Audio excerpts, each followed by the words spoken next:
नमस्कार, मैं हूं आपके साथ पूर्वी राय और आप देख रहे हैं एमपी फर्स्ट न्यूज।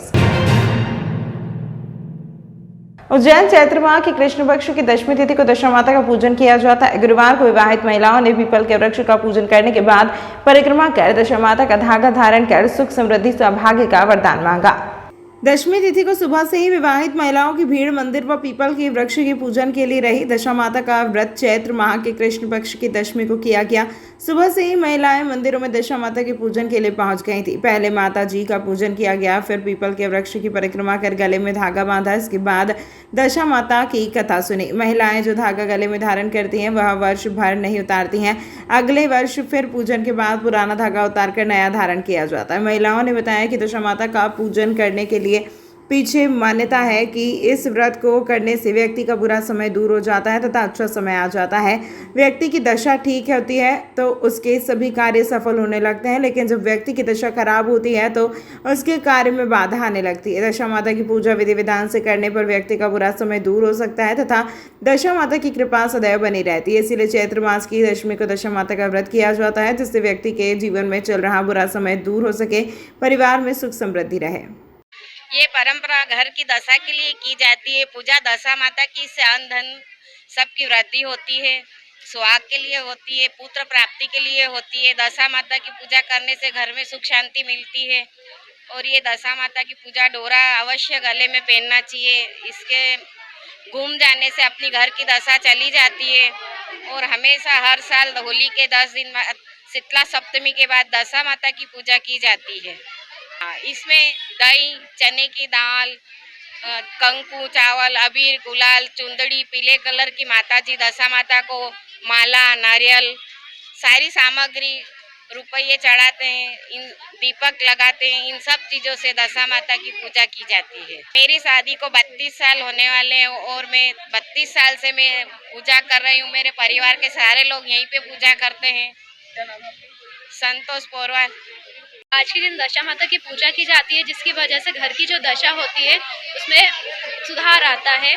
और यहाँ पर पूजा में माता जी की जब पूजा होती है उसके बाद में हल्दी के हाथ लगाए जाते हैं घर पर, जिसमें 10 हाथ की लगाए जाते हैं।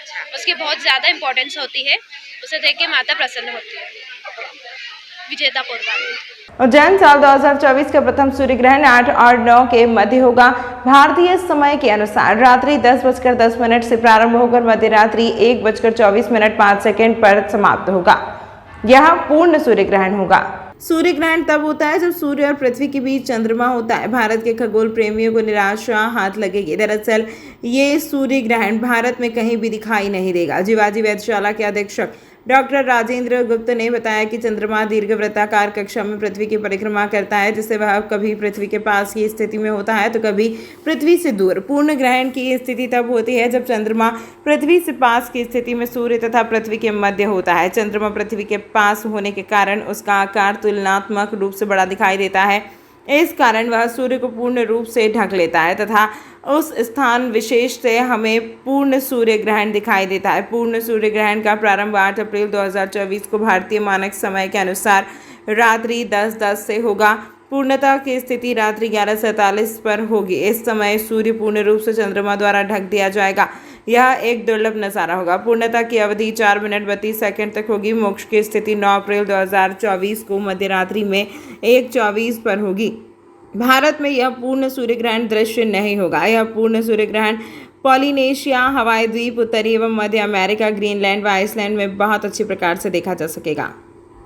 8-9 अप्रैल की रात्रि में भारतीय मानक समय के अनुसार 10:10 पर ग्रहण का प्रारंभ होगा। ये सूर्य ग्रहण होगा, ये पूर्ण सूर्य ग्रहण होगा।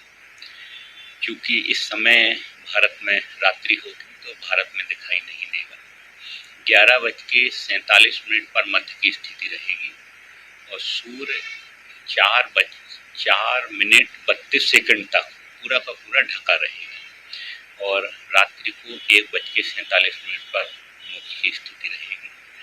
ये हवाई द्वीप में, उत्तरी एवं पश्चिमी अमेरिका और आइसलैंड में ये ग्रहण दिखाई देगा। उज्जैन के सबसे व्यस्ततम चामुंडा माता चौराहे पर बनी छतरी और लाइट का पोल बड़े हादसे को दे रहे न्योता।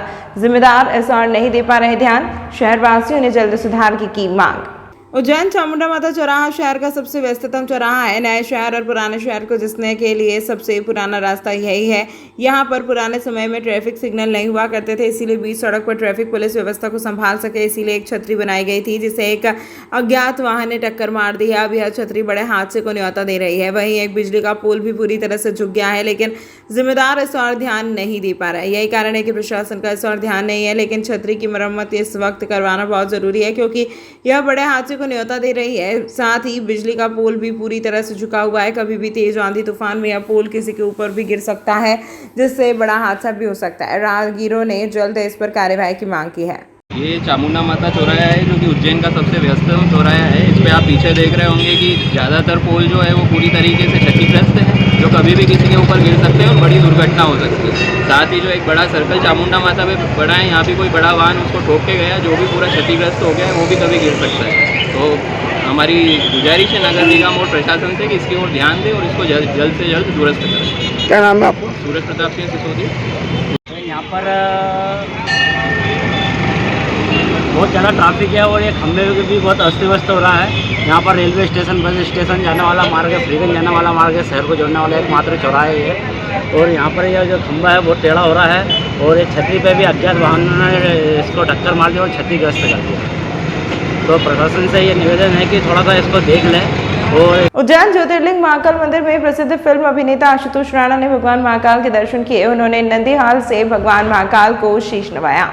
विश्व प्रसिद्ध बाबा महाकालेश्वर के दरबार में आज अभिनेता आशुतोष राणा पहुंचे, जहां उन्होंने बाबा महाकाल का नंदीहाल में बैठकर आशीर्वाद दिया। आपको बता दें कि आशुतोष राणा भगवान महाकाल के परम भक्त हैं। उन्होंने शिव तांडव स्तोत्र का हिंदी में अनुवाद किया है। यह कारण है कि अभिनेता जब भी समय मिलता है तब वह बाबा महाकाल के दरबार में दर्शन करने के लिए पहुंच जाते हैं। आज फिल्म अभिनेता, लेखक और वक्ता आशुतोष राणा द्वारा अभिनीत हमारे राम नाटक का मंचन होगा। विक्रमोत्सव के तहत कालिदास अकेडमी में किया जाएगा। कार्यक्रम से पूर्व बाबा महाकाल के दर्शन के लिए पहुंचे, जहां पंडित और पुजारी द्वारा उनका पूजन किया गया। शिक्षा माफियाओं के खिलाफ प्रशासन ने बड़ी कार्रवाई करते हुए फ्रीगंज क्षेत्र में 3 दुकानों पर जमकर की सघन चेकिंग कर पंचनामा बनाया है। अभिभावकों द्वारा स्कूल और किताब दुकान संचालकों की मिलीभगत की शिकायत पर यह कार्रवाई की गई है। मुख्यमंत्री डॉक्टर मोहन यादव के आदेश के बाद जिला प्रशासन ने स्कूली सामग्री की दुकानों का चेकिंग अभियान शुरू किया। लंबे समय से पालकों की मिल रही शिकायत के बाद कलेक्टर नीरज कुमार सिंह के आदेश पर फ्रीगंज की एमपी पब्लिशर और अन्य दुकानों की जांच के लिए एसडीएम लक्ष्मी नारायण गर्ग, जिला शिक्षा अधिकारी आनंद शर्मा, तहसीलदार सोनाली जैन और शिक्षा विभाग के एडीपीसी गिरीश तिवारी ने टीम न पहुंचकर पंचनामा बनाया।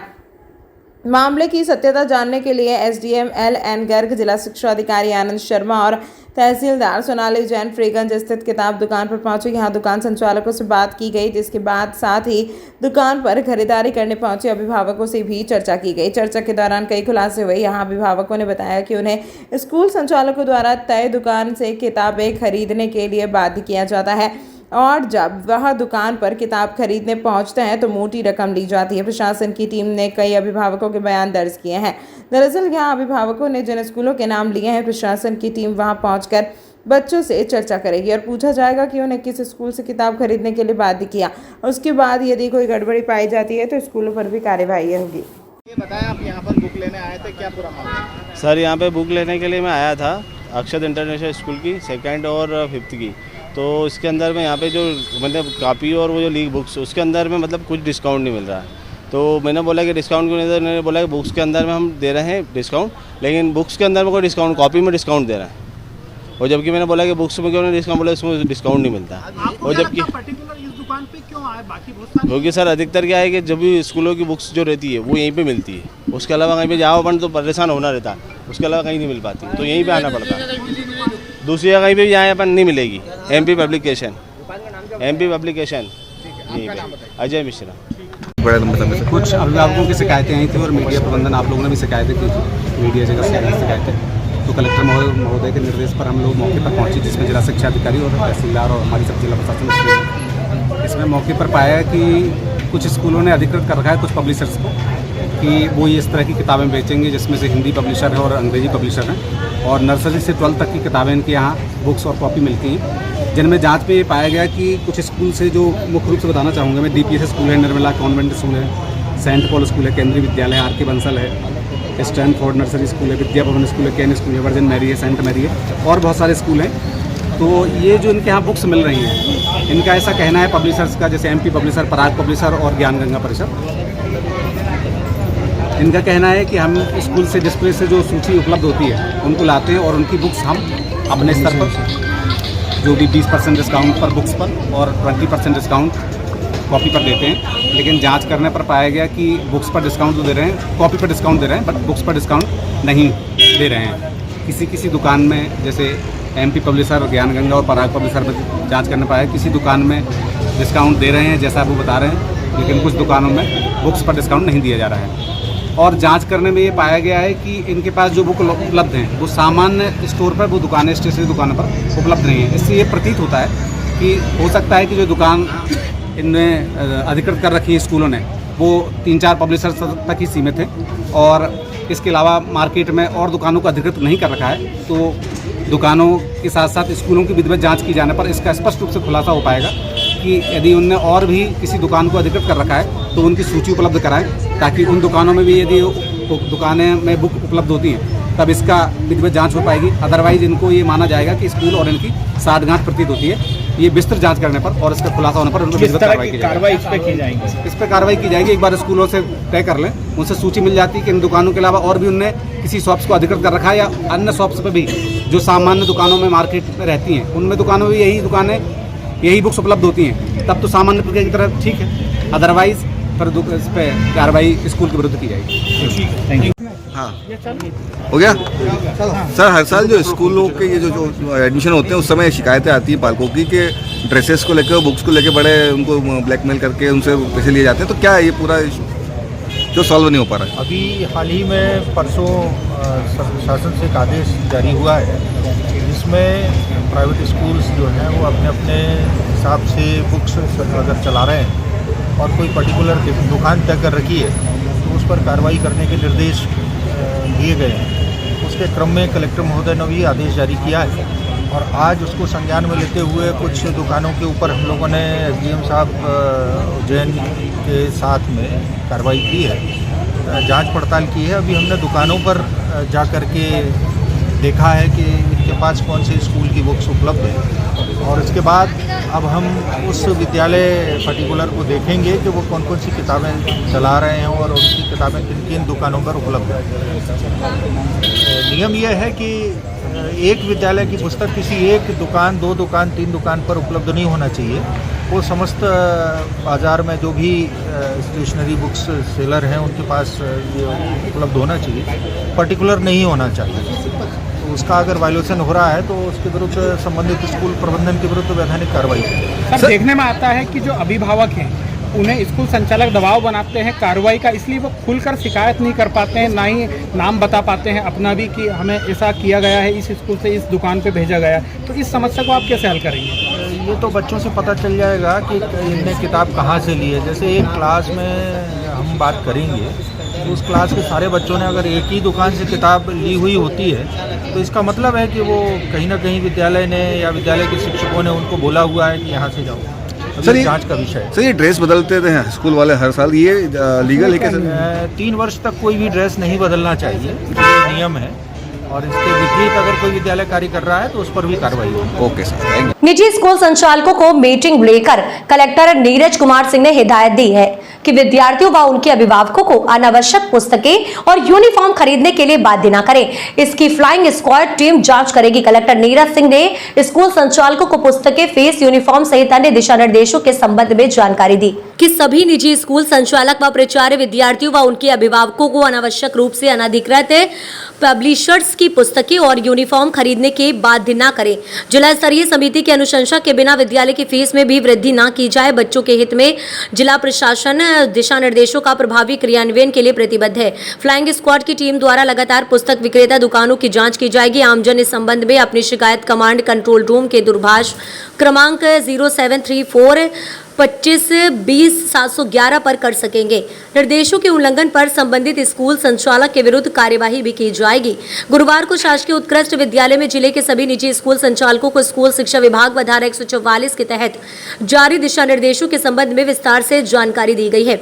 इस अवसर पर जिला शिक्षा अधिकारी उज्जैन, एसडीएम उज्जैन दक्षिण अर्थ जैन सहित अन्य अधिकारी भी उपस्थित रहे। कलेक्टर नीरज सिंह ने सभी स्कूल संचालकों को निर्देशित किया कि वे प्रत्येक कक्षा के लिए अनिवार्य पुस्तकों की सूची अपने स्कूल की वेबसाइट पर अनिवार्य रूप से अपलोड करेंगे एवं अपने स्कूल परिसर में सार्वजनिक स्थान पर चस्पा करेंगे। इसकी सूची भी जिला शिक्षा अधिकारी एवं संबंधित एसडीएम को देंगे। स्कूल संचालक अधिकृत एजेंसी जिसमें एनसीईआरटी, पाठ्य पुस्तक निगम आदि के द्वारा प्रकाशित एवं मुद्रित पुस्तकों के अतिरिक्त अन्य प्रकाशकों, मुद्रकों द्वारा प्रकाशित की जाने वाली पुस्तकों को विद्यालय में अध्यापन के लिए प्रतिबंधित करेंगे। स्कूल संचालक द्वारा विद्यार्थियों, अभिभावकों को पुस्तकें, कॉपियों, संपूर्ण यूनिफॉर्म आदि संबंधित स्कूल संस्था अथवा किसी भी एक दुकान, विक्रेता संस्था विषय से क्रय किए जाने के लिए बाध्य नहीं किया जाएगा।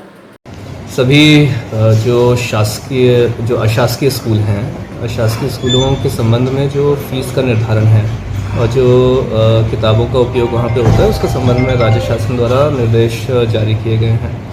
उन्हीं निर्देशों से अवगत कराने के लिए सभी को यहाँ पे बुलाया गया था और 144 का आदेश पूरा इसमें जारी किया गया है कि क्या क्या वो कर सकते हैं, क्या नहीं कर सकते हैं। उन्हीं के संबंध में उन्हें अवगत कराया गया है और समझाइश दी गई है कि इन निर्देशों का पालन किया जाए। यदि निर्देशों का पालन नहीं होता तो नीति के अनुसार जो जुर्माने की कार्रवाई है अथवा अन्य दंडात्मक कार्रवाई है वो की जा सकेगी। और सभी अच्छे से निर्देशों को समझ चुके हैं और सभी का ये एश्योरेंस भी है कि वो लोग निर्देशों का पालन करेंगे। तमाम महत्वपूर्ण खबरों के लिए देखते रहिए MP फर्स्ट न्यूज़।